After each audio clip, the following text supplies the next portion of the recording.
ለዲን የሚሰሩ ሰዎች የዑለማዎች ስጋ መርዝ ነው። መን ሸመሁ መርድ ወመን አከለሁ ማት። ያሸተተው ይታመማል፣ የበላው ይሞታል። የዑለማዎቹ ስጋ መርዝ ነው ይላሉ።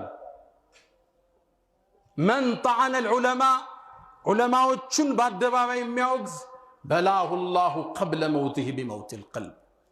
ከመሞቱ በፊት ቀልቡን በመግደል አላህ ይፈትነው።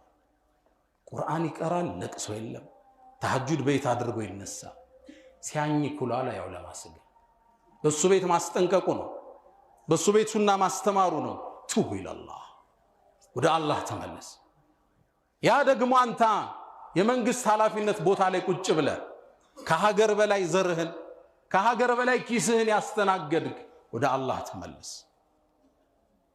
ሁላችን ጠፍተናል።